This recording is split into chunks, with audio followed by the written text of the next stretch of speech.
All right, have everyone's attention. All right, I want to introduce our speaker for today, and I think this is going to be a really interesting talk. This is Dr. Peter Brown. He is at the Texas A&M Mitchell Institute. He's originally from Friendswood, Texas, so he should be kind of familiar with the area. And actually, according to this, his first real job was selling space stocks at Space Center Houston. He received his bachelor's degree in physics and astronomy from Brigham Young University, and he got his PhD from Pennsylvania State University just a few years after I did. And where he was there, he was studying gamma ray bursts and supernova from the Swiss satellite. And as you can see here, he's currently a research scientist at Texas A&M, where he leads a multidisciplinary Aggie Nova team of undergraduates. So I'll turn it over to Dr. Brown.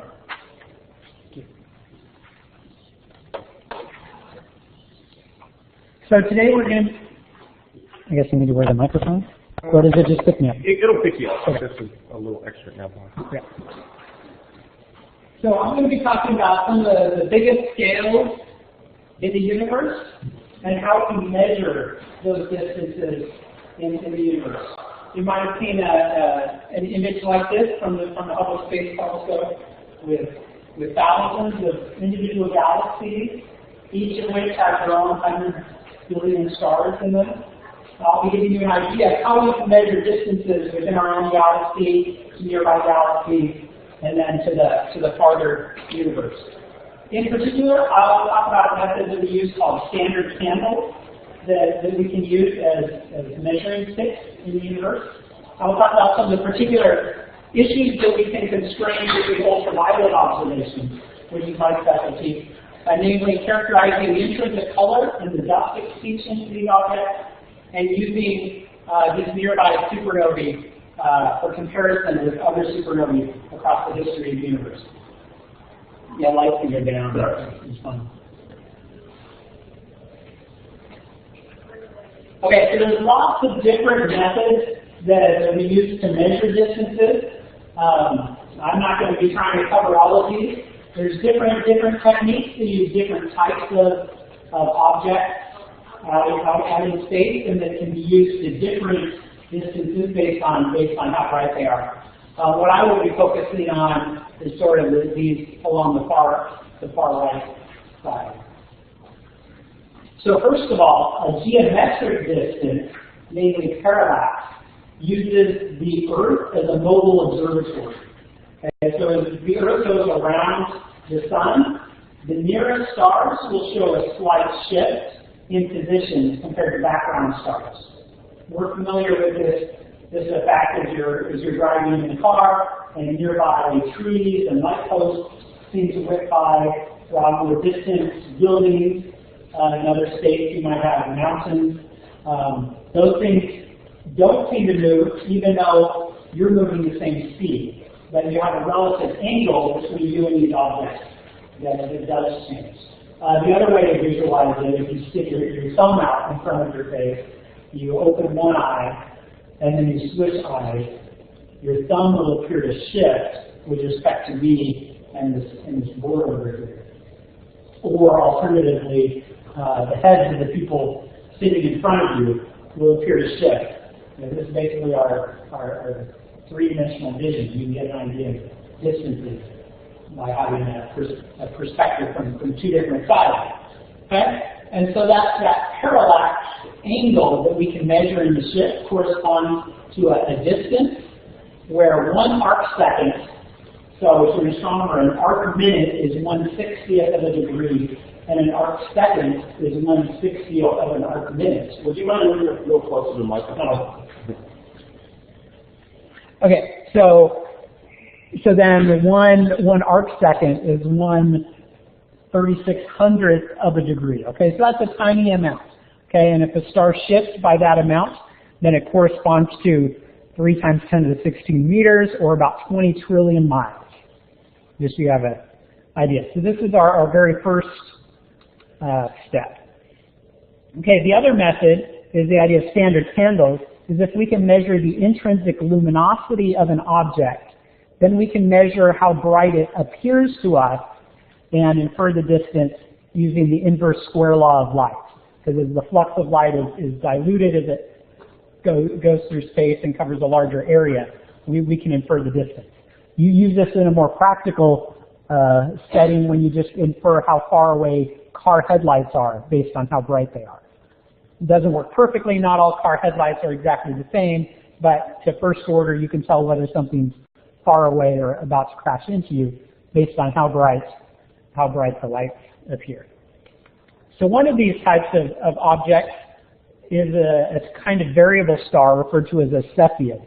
So Henrietta Leavitt was studying a bunch of these Cepheid stars in the nearby Large Magellanic Cloud, and she noticed a correlation between the period with which it gets brighter and dimmer and its brightness. Okay, so since these are all pretty much at the same distance in the Large Magellanic Cloud, once we calibrate the distance to the Large Magellanic Cloud, this becomes a period luminosity relationship that we can now observe the period of a Cepheid star and infer its luminosity. So then we take the observed brightness and we can get a distance. Okay, the explosion of white dwarfs in what we call a type 1a supernova also appear to be good standard candles. And the idea behind that is that they all explode when they reach a certain mass limit determined by physics. Okay, and so if all of these stars are exploding at about the same mass, they create about the same amount of radioactive nickel that actually heats up the material and is what is powering the light that we see. And so then the luminosity is similar between different objects. Now they're not precisely the same. The top panel there shows the absolute luminosity over time. Okay, so this is over a period of 20 days. So it takes, when the supernova explodes, it takes about 20 days for it to get brighter, and then it'll fade off over weeks. But we can parameterize the shape of the light curve over that 15 days, 20 days after its peak brightness, and that's correlated with its peak luminosity. That's the spread up there. Okay, so once we take those two effects into account, we can calibrate these standard candles to a very low dispersion, and then we can use them to infer distances. Okay, so these are the three steps that we use to measure what we call the Hubble Constant, or as I'll explain it later, that's essentially the current expansion rate of the universe. So here on the left side, within our own Milky Way galaxy, we used Parallax to measure distances to individual Cepheid stars. We can use that to calibrate the period luminosity relationship.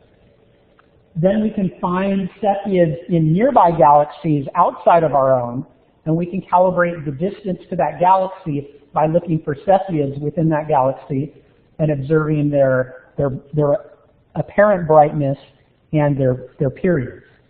Okay, so then we can calibrate the distance to these galaxies, some of which have type 1a supernovae in them.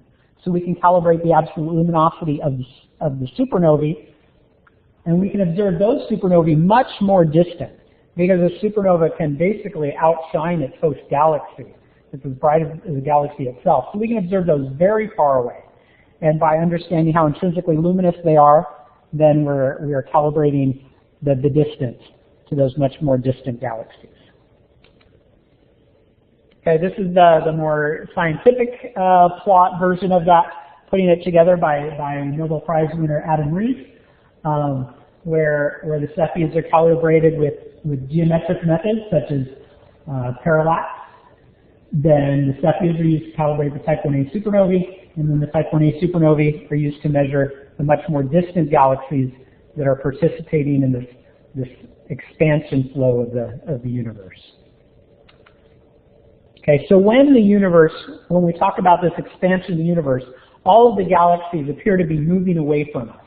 It's not that we're at the center of the expansion or at the center of the universe, but if you picture this balloon with some galaxies drawn on it and you blow it up, if you were to draw lines in between any of these individual galaxies, it will appear to each of them as if everything is moving farther away from it.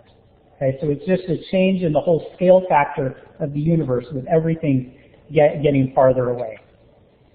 Okay, so it was Edwin Hubble that discovered this effect, that all of the galaxies seem to be moving farther away, and that there's a linear relationship between their distance to us and the speed with which they appear to be moving away from us. Okay, this is again a characteristic of just a scale expansion, that if something is twice as far away and then everything's doubling, then its speed will change more than something that was much closer away. Okay, so we refer to this as the Hubble law. Okay, so understanding the intrinsic brightness of these standard candles allows us to infer a distance to it. Now, spectroscopic observations, where we look for a Doppler shift between a line from a known element that we then observe to be redshifted because it's moving away from us, we can use that to infer its speed, the speed with which it's moving away from us. So we have a distance and what we call a redshift. That's the scale factor with which it's moving away from us. Okay, so the current expansion rate of the universe is what we refer to as the Hubble Constant, which is measured in the strange unit of kilometers per second per megaparsec. Okay, so kilometers is a distance and megaparsecs is a distance. So we could cancel things out and have basically an inverse time. But keeping this strange unit preserves these two observed data points that we get. So then the Hubble constant is the slope of this line in kilometers per second per megaparsec. Okay, now while the Hubble constant is the local or current expansion rate of the universe, and it's called the Hubble constant, the measurement of that has not given us a constant or consistent result. You can see here that Edwin Hubble was actually off by an order of magnitude in what he measured the slope to be compared to our current adopted measurement. And that had to do with some issues of how he was, what he was assuming for standard rulers in the universe. He was assuming that all galaxies had the same size. But now, as you've seen pretty pictures from Hubble with all sorts of different kinds of galaxies, that's clearly not the case. So the Hubble constant dropped rapidly down here, and sort of, it didn't quite converge. There were actually opposing camps that were arguing for a Hubble constant of 50 or 100 kilometers per second for quite a while. 50 kilometers per second per megaparsec. This is actually one of the reasons that the Hubble Space Telescope was launched, was to observe Cepheids in enough galaxies that we can measure the Hubble constant to 10%. Okay, so it did that in about year 2000. The Hubble Key Project final result was released, which was right in the middle at 72 kilometers per second per megaparsec. But this has continued to be an active area of research in trying to pin this down better and better. Okay, so there's this other result by Adam Rees, a 3% solution, trying to improve some of the improve the Cepheid distances, improve how we calibrate the supernovae. And then I already showed this 2.4% determination of local Hubble constant. There was a new paper out 2 weeks ago where it's now down to 2.3%. You know, just trying to get every little last bit out that you can. But we call this an era of precision cosmology, where we no longer, it's no longer uncertain to a factor of 2. It's not even 10%. We're now arguing over a couple percent. Okay, so the question is, how precisely can we measure the Hubble constant and other cosmic parameters?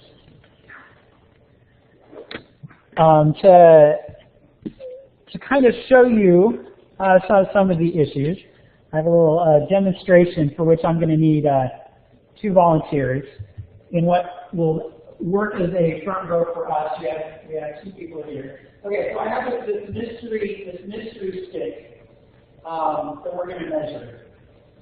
And I have 2 rulers.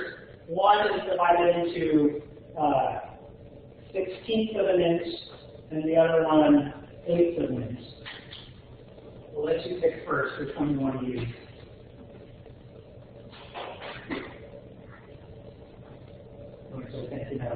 Okay, so you're going to write your answer here. You're not going to tell anyone. But the other thing we need in addition to a measurement is an uncertainty. How close do you think you are? This will be a measurement in inches.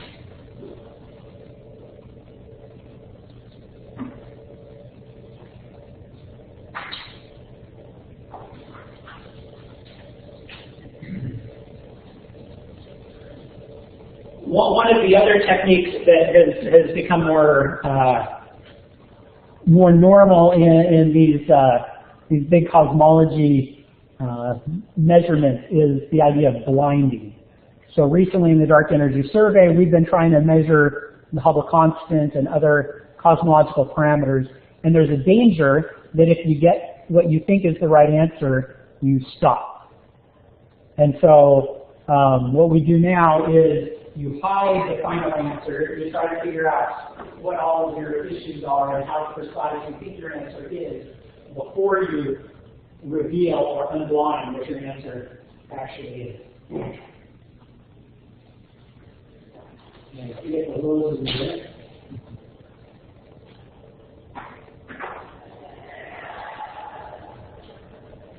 You won't get instructions.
Okay.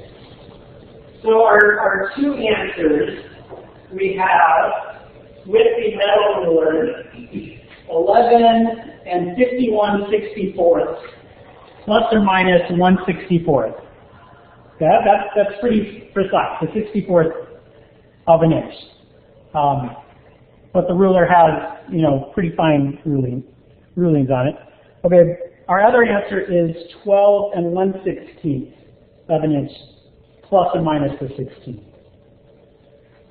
Okay, now out of those 2 rulers, the metal ruler with rulings to a 1/16 of an inch, or a wooden ruler with measurements of an 1/8 of an inch, which one would you expect to be more precise?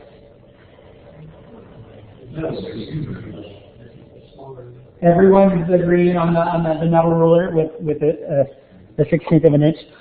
Okay. Let's see.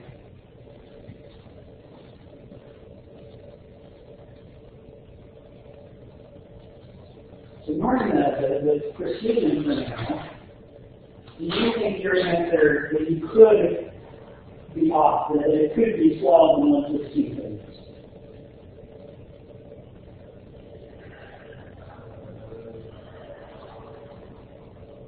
From what this is giving me, if I'm going to trust this tool, then I can't say that it could be. So you would say no. Now, if you get 11 and 1/64. You're getting something less than. There's no way this is what it's saying now.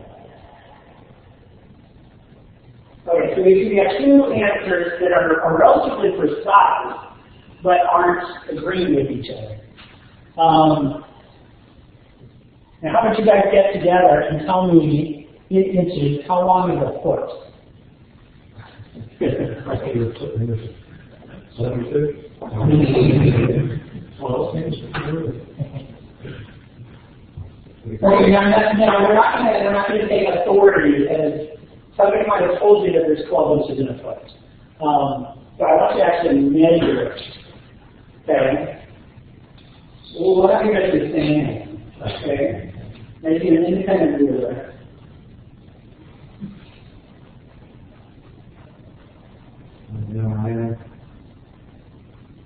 My big ruler is definitely off compared to if we want all this. We certainly want to be running at this left here. Not at the end. Good. So did you get 12 inches? Not exactly. It's a little bit bigger than it was about. You're close. Okay.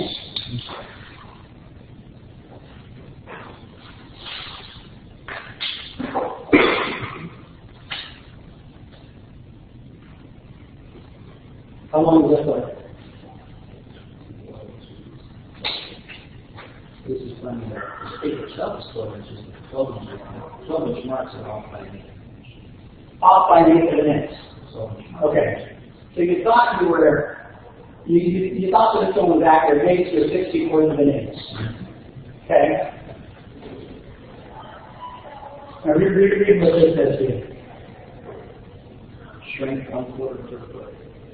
Okay. So it says shrink one quarter of an inch per foot. Okay. This is called a shrink ruler. Okay. So this is designed to measure how long something will be after it's been able to shrink 1/4 inch per foot. Okay? So in essence, it's a bad ruler in our experiments, or more accurately, it's systematically off. Okay, if we took lots of measurements with this ruler, we wouldn't necessarily get the right answer. Okay, because it's systematically off. Okay, it might be more precise, but it's not accurate. Okay, and those two things can be a little bit different. When you think about how repeatable your measurements are, that's usually what we refer to as precision. But you need some external validation of your accuracy to know how good your measurement actually is. Okay. A lot of you, most of you aren't going to become astronomers, aren't going to worry about type 1a supernova systematics. Okay, but the take-home message that I want you to take into whatever field you're in is that you need to be worried about, okay, how good is my ruler? What systematic uncertainties are lurking in what I'm working on? Okay, so our question was how precisely can we measure the Hubble constant? Okay, so the precision of our measurements with the Hubble constant is now sort of, you might say, getting us in trouble or forcing us towards contradictory information. If we take the Hubble constant as measured by some probes of the early universe and then extrapolated that, which is what the Planck satellites did, they get a Hubble constant of about 67 kilometers per second per megaparsec.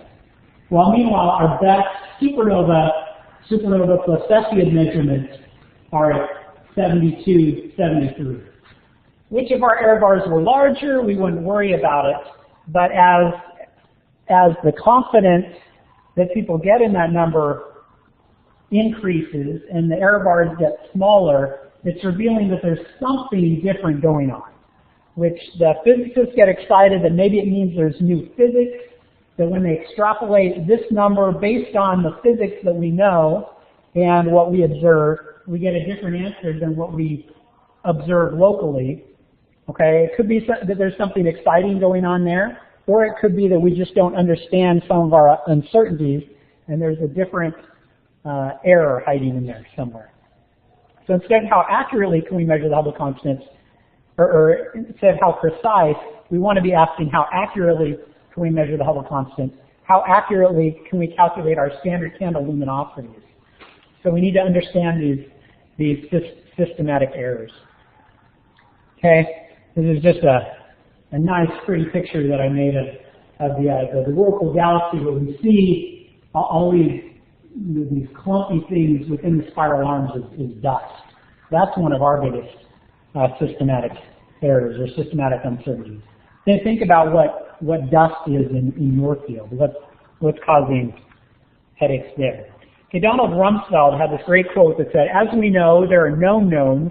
There are things that we know that we know. We also know there are known unknowns. That is to say, we know there are some things we do not know. But there are also unknown unknowns. The ones we don't know, we don't know." Okay, is that clear? But the idea is that there are some uncertainties that we know about and we're trying to worry about and trying to fix and improve. But the worst problems can be the ones that we don't even know about. Okay, and for type 1a supernovae, it's important that we reduce these systematic uncertainties because our samples are growing so large that the statistical uncertainties are now at the same level as our systematic uncertainties. We now have thousands of supernovae that we can put on a plot like this to measure the Hubble constant, to measure the expansion of the universe. And there's thousands of more coming. And there's a new project on the horizon in astronomy that will find hundreds of thousands of type 1a supernovae. But if we can't reduce our systematic uncertainties, then we can't gain any traction. We can't gain by those great numbers if we can't understand better what's going on. Okay, so some of these known unknowns that have been identified in the community, the Dark Energy Task Force identified reddening, that's from dust, metallicity, evolution, and photometric spectroscopic calibration.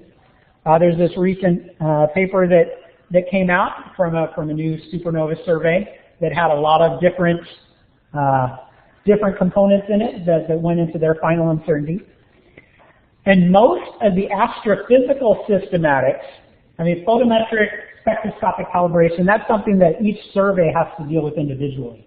But everything dealing with the explosion itself and our uncertainties regarding what's going on there are best probed with ultraviolet observations.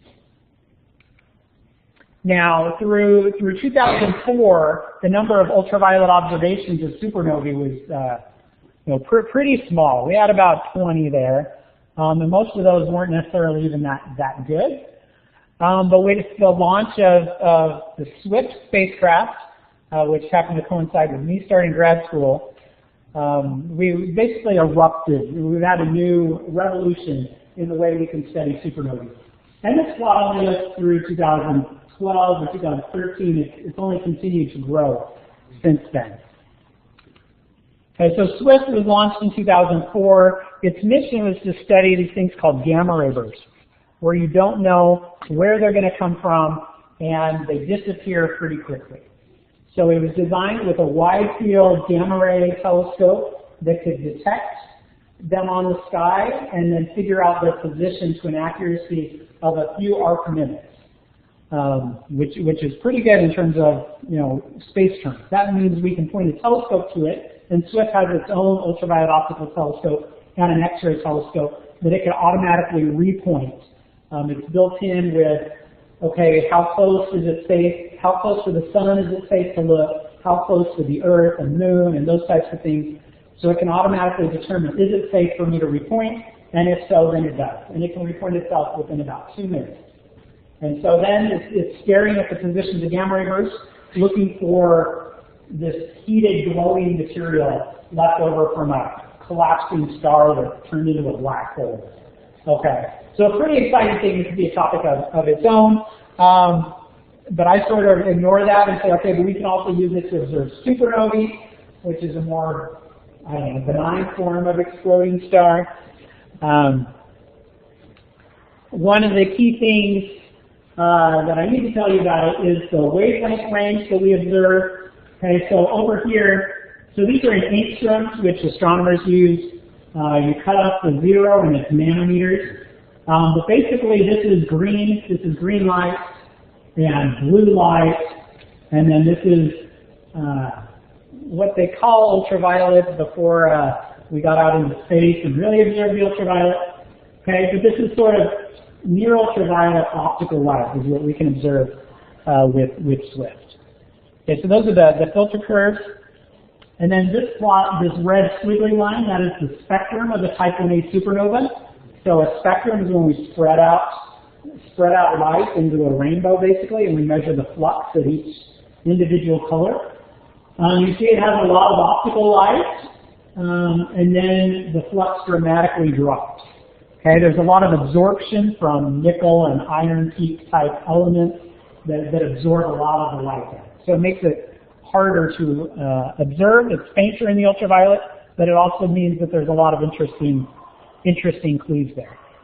Okay, so when I refer to photometry, what we do is you have a filter that only lets through light that has those certain wavelengths, and you're measuring the flux that's within those wavelengths. Okay? And so then with these, and this comes from an image. You take an image with this green filter, you look for a supernova that's just a dot, and you measure the brightness of that dot. Okay, now the brightness in the optical compared to the brightness in the ultraviolet is one of your diagnostics of, for example, temperature or how much absorption there is there. Okay, so with these 6 filters, when we make one measurement, we can measure the flux in each of those filters. This is the brightness, and then this is time. Maybe we make a set of observations every other day, and we can watch as the supernova gets brighter and then dimmer. Okay?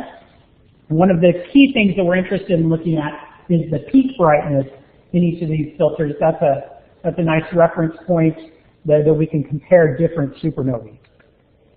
Okay, now we've observed lots of supernovae with lots of light curves. This is roughly color-coded based on some different kinds of supernova explosions. The type 1As that we're talking about in this top are the red ones.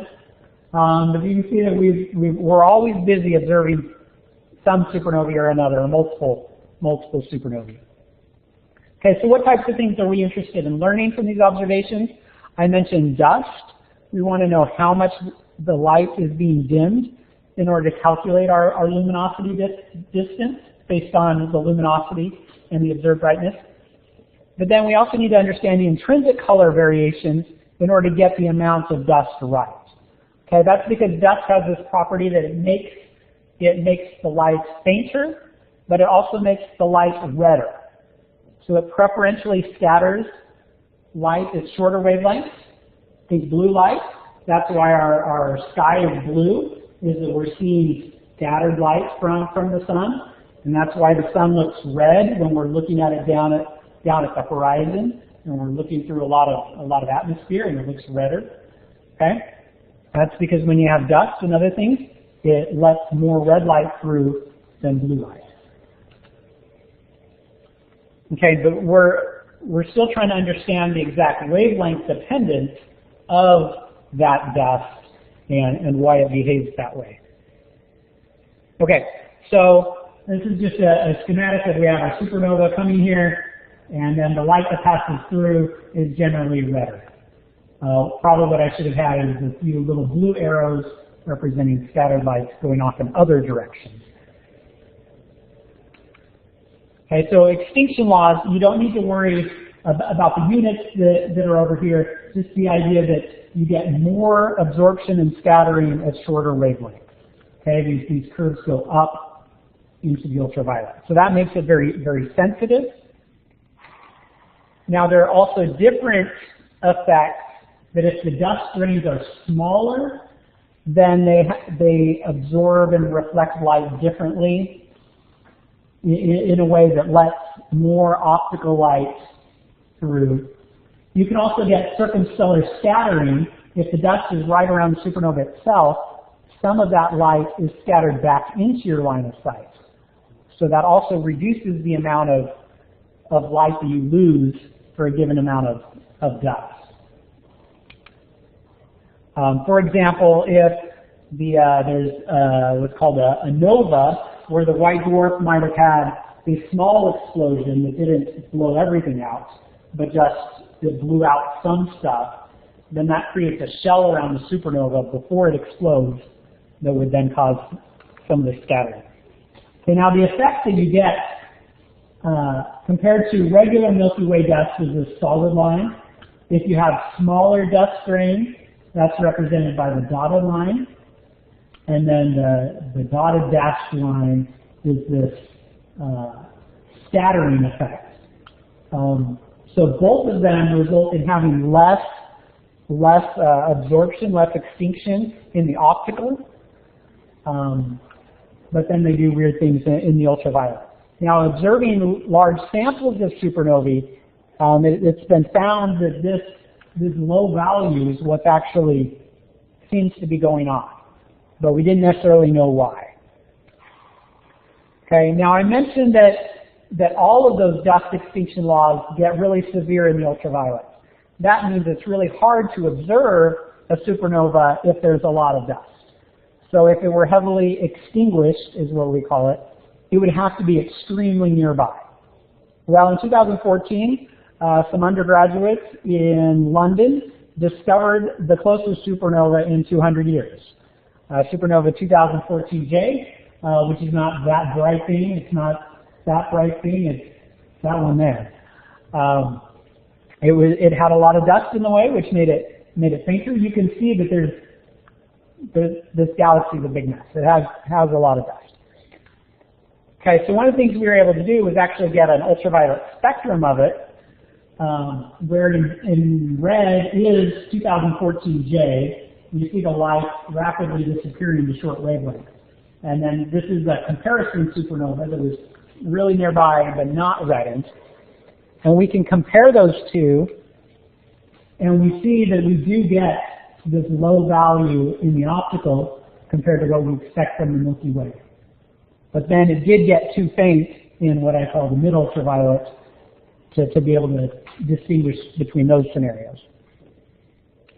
But there's another effect, that if the scattering of light is causing you to have less extinction in the optical, that should also smear out your light curve or broaden it, because you've got a time delay of photons that are being bounced back into the line of sight.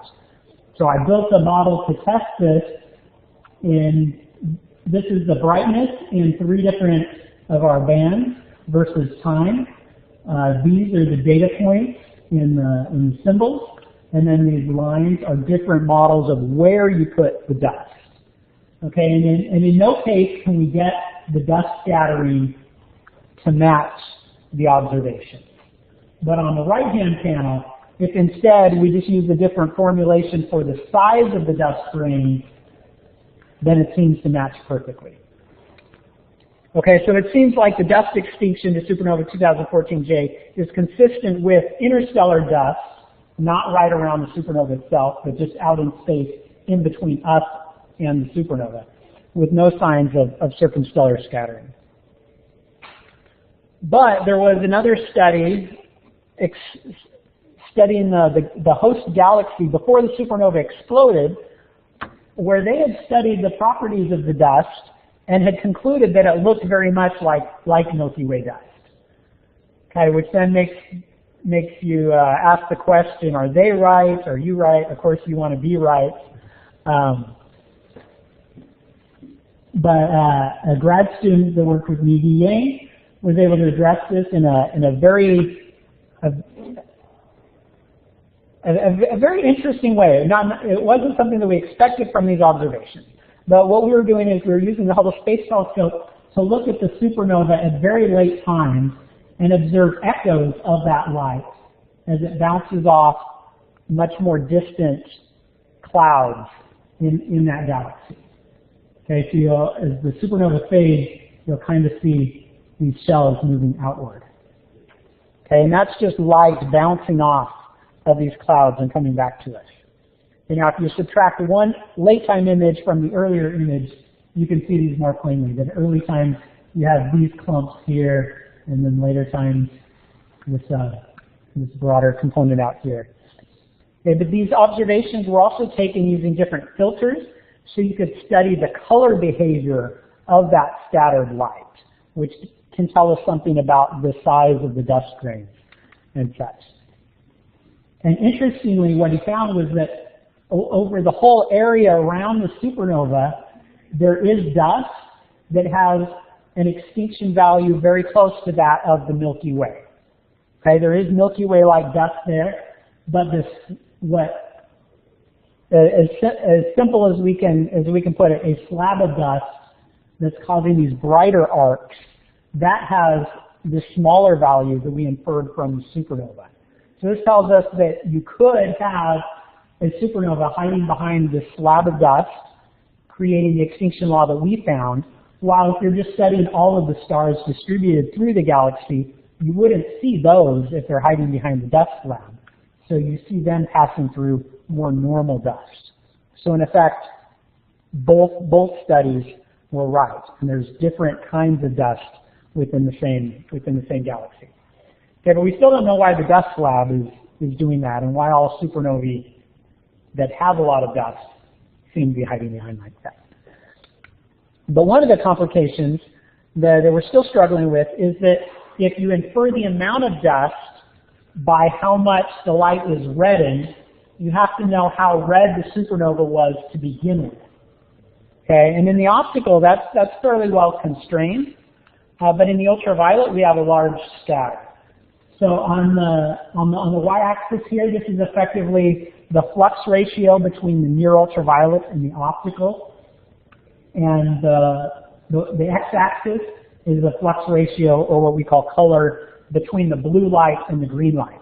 So this is what we usually use to infer how much dust is there. And the behavior of the dust, of different kinds of dust, is represented by these lines. So if all type 1a supernovae had the same colors in the ultraviolet in the absence of dust, they would all be clumped up here. And if they had dust, then they would all be smeared along these lines. But instead, we see this scatter down here. Or a clumping, maybe these supernovae are different than these here.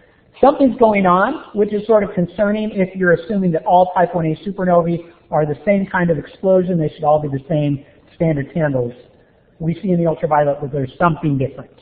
This may be related to some of these known unknowns that we have, or it might just be an unknown that we're seeing for the first time and need to figure out. So one of the questions was whether those 4 supernovae are bright in the ultraviolet or faint in the optical. So we had 4 supernovae in the previous panel. In terms of ultraviolet brightness, 2 of them are bright, and the other 2 are normal. In terms of optical brightness, 2 are sort of at the top and 2 are sort of at the bottom. So they're not even consistent within themselves in terms of luminosity. So we don't really know that. But the theorists, if they play with their models of how you can make these white dwarf explosions different, almost in every case, it gets worse or more complicated in the ultraviolet. So these are spectra. We're using different models just compared with the region that we're looking at. So here's the optical, here's the ultraviolet. If you change the metallicity, how much iron, how much nickel, those types of things, you don't affect the optical, but then you get different behavior in the ultraviolet. If you change the outer density gradient, how fast the material density drops off in your outer regions of your explosion, it doesn't affect the optical at all, but then the ultraviolet is strongly affected. So we're trying to tease out which of these effects is dominant. One of the other effects, if it's an asymmetric explosion and you're viewing it from different angles, it doesn't affect the optical very much, but it affects the ultraviolet. So these are very important distinctions, because if we're using these as standard candles across the history of the universe, it's important to know whether these objects are changing with time, as metallicity would cause them. There were fewer metals in the early universe compared to now, so that would be an evolutionary change that would be very significant. If, on the other hand, it's an asymmetric explosion that we're just viewing from different angles, then that'll be the same here or there and it won't matter. So we're trying to use the ultraviolet to pin down the physical effect of this variation in order to know how to fix the cosmology. Okay, because as we step out, we're sort of assuming that all type 1a supernovae are the same throughout this whole region here. So we need to better understand that. Okay, one of the projects that I'm working on is using the Hubble Space Telescope to measure distances using a different method that uses older, redder type galaxies, the fuzzy blobs that you see as opposed to the blue spiral galaxies, because those types of supernovae might be different. So we're making an independent distance ladder that is tied to the Cepheids, but then measures supernovae in other kinds of galaxies. Okay, so beyond the photometry I mentioned with SWIFT, I'm also leading Hubble Space Telescope programs because the Hubble is more sensitive and better able to get these types of spectra. Again, we're looking at things that look fairly similar in the optical, but very different in the ultraviolet, and trying to understand why. Okay, the other thing that we can do is with either ultraviolet spectra or the photometry from that, we can understand nearby supernovae in order to understand more distant supernovae that might be observed by large ground-based telescopes or by infrared space telescopes. So this shows a different type of supernova that has a lot more ultraviolet flux. The type 1a supernova sort of took a nosedive over here, but this one continues to have bright ultraviolet flux. We can redshift it, do the expansion of the universe, and then correct for the distance, which makes it fainter, and predict how its brightness will change through a given filter. And my undergrad team, this is one of the plots that they made. This is the brightness versus the distance, basically in look-back time in billions of light years. Okay? And so the magnitude that it reaches here, the brightness level, is easily reached by some of these next generation telescopes that would be built. And that's 8 billion light years. That's half the way across the universe that we could still see these supernovae. Or the reason that keeps us from observing them even farther is not that they're too faint, it's that hydrogen, just random hydrogen in the universe in between us and them, will absorb the ultraviolet light. Okay? So instead, we can chase these into the infrared with the James Webb Space Telescope.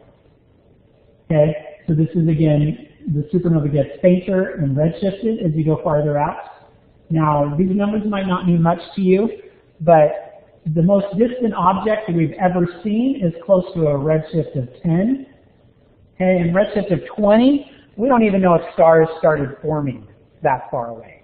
But at whatever time they started forming, if they explode like these supernovae, the James Webb Space Telescope should be able to see that. Okay, so we're trying to understand these systematic uncertainties for type 1a supernovae in order to prepare for the statistical power enabled by the Large Synoptic Survey Telescope. This is a really big telescope designed to cover the whole sky every 4 days to really faint magnitudes. One of its main humanitarian drivers, if you want to put it that way, is to detect asteroids that could be coming towards the Earth, and detecting them while they're still far enough away that you might be able to do something about it. What you would do is, I guess what the NASA community here is more and more in tune to, while us astronomers are just, hey look, there's something out there and it's coming towards us. Okay, so this is a revolution that's coming. The Large Synoptic Survey Telescope, they tell us it's supposed to find thousands of supernovae every single night. Okay? Millions of supernovae over its 10-year mission, and hundreds of thousands of these type 1a supernovae that we want to use. And it's not just something that astronomers are hoping and wishing for, it's actually being built. These are pictures from last month. The observatory structure is being built. It should be taking data in 2022, 2023. And so it's really up to us now to lay the groundwork for it. In particular, because they will find thousands of supernovae, we need to better understand our known and not yet known systematic uncertainties in using these supernovae as standard candles. And I hope I've shown you that ultraviolet observations are one key to understanding those issues. Thank you.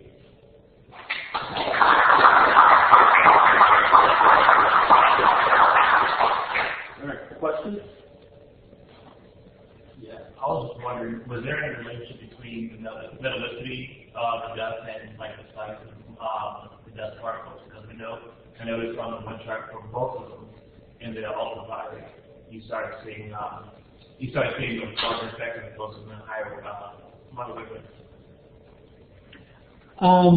So the question is whether there is a relationship between the size of the dust grain and the metallicity, since both effects seem to affect the ultraviolet so much.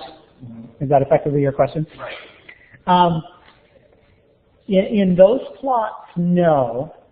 In the theoretical models, they're able to change them independently, and independently they see similar effects. Okay. Now, whether there is a relationship in the galaxies between what's going on, how the dust is being formed, and what sort of metals are in the dust, that could be the case, and that could make it even more complicated. But these effects that I showed are independent. Do you know why it takes 20 days for type 1A supernovae to reach maximum brightness? Okay, so the question is why it takes about 20 days for a supernova to reach its peak brightness. Okay, so the brightness that we observe is driven by two effects. One is the size of the supernova, and the other is the amount of energy being released by the supernova. So the energy is being driven by the radioactive decay of nickel, and so that's created in the explosion all at once, and then is fading with a half-life of about 7 days or something. But meanwhile, the supernova explosion starts off pretty small. A white dwarf is about the size of the Earth, and then it's rapidly expanding. Okay, so when you see it brightening, that's because mostly it's getting bigger. Okay, but meanwhile, the energy being released by the supernova is decreasing, and so that means that the luminosity that we observe rises, and so those two effects balance each other out, and then we see it fading. Good question. Look here.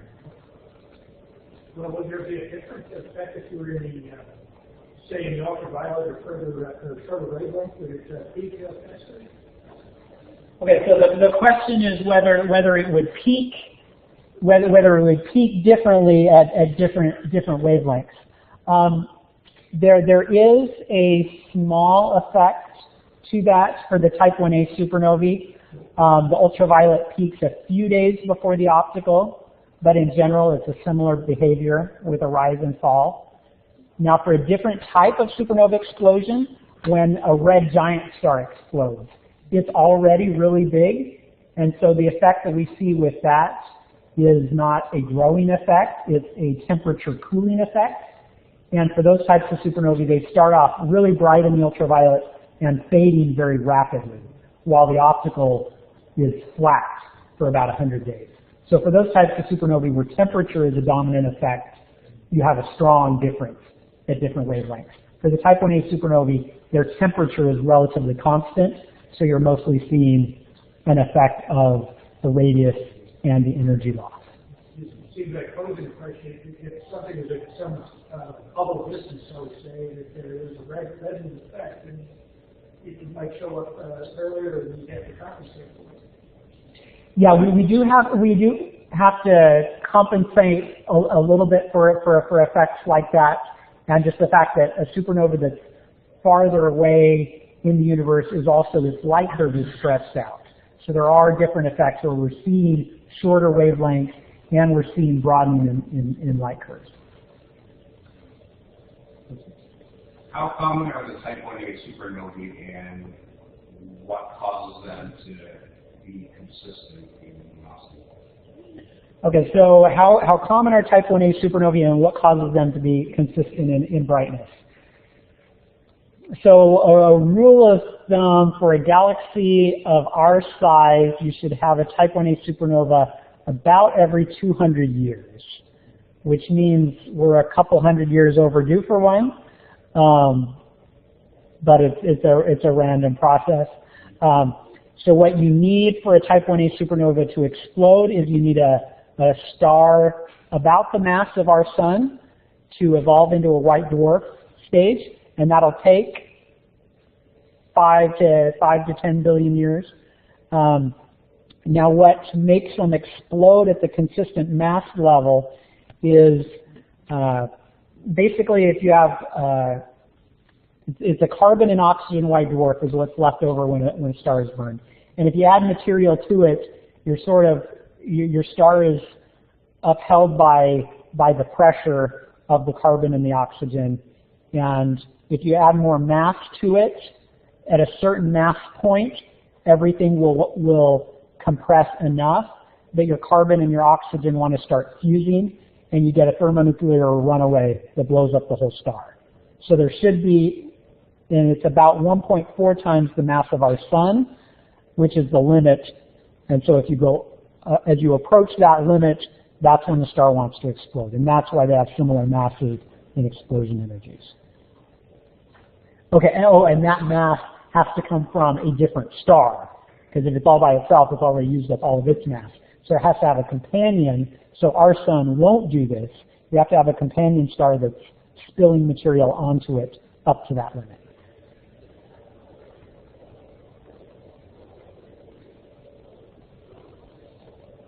So there's a chance we may see a supernova in our own galaxy within our lifetime, right? Yes, certainly. What would that look like? That's amazing to think about. So what would a supernova in our own galaxy look like? Well, when Kepler saw one, it looked like a star. When Tycho Brahe saw one, it looked like a star. So the name originally came from Stella Nova, which means new star. And so they saw these new stars appear, which to them was pretty exciting because they thought all of the stars were eternal and would always be there. So having a new star appear was quite a significant occasion. But it didn't necessarily have to be that bright. Some supernovae, it's going to depend on how close it is. If it's on the other side of the galaxy, there will be enough dust that we won't even see it. And that's part of our fear, is that there have been supernovae going on and they're just hidden by dust or something. But depending on how close it is will determine how bright it is. But, anywhere from not being seen to being a faint star to being as bright as Venus to being as bright as a full moon, depending on how your distance works out.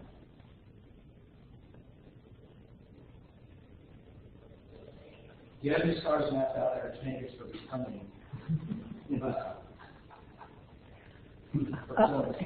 Yeah, so they have, and that people who study white dwarfs, the main way that they get their projects approved by Hubble Space Telescope, for example, is by saying this is a type 1a supernova progenitor.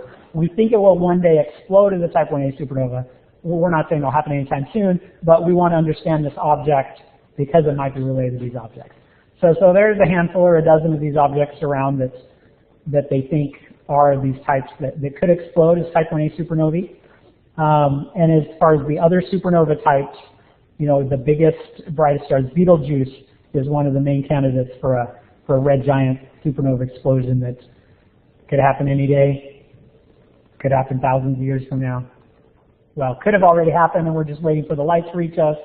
You have that effect. But I mean, in terms of when the light reaches us, it could happen tomorrow, it could happen 1,000 years from now.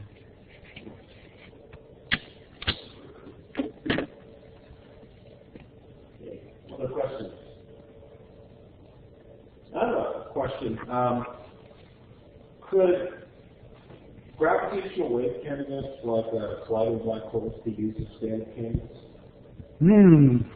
Okay, can colliding neutron star and gravitational wave candidates be used as standard candles?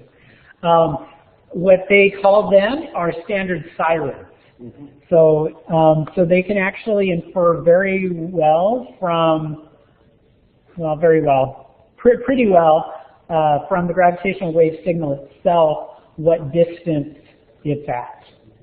So when we can observe an object and get its redshift, like for this object that happened last summer,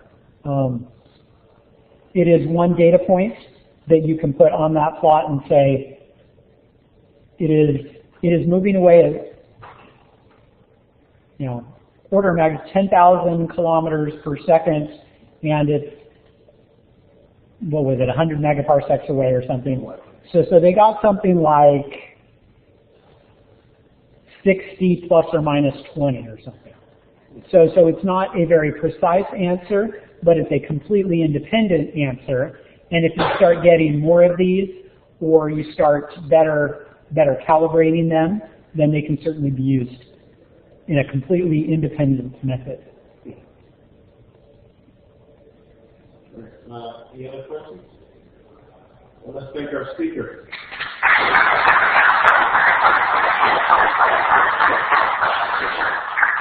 And before you guys go, I want to remind you about next week's talk.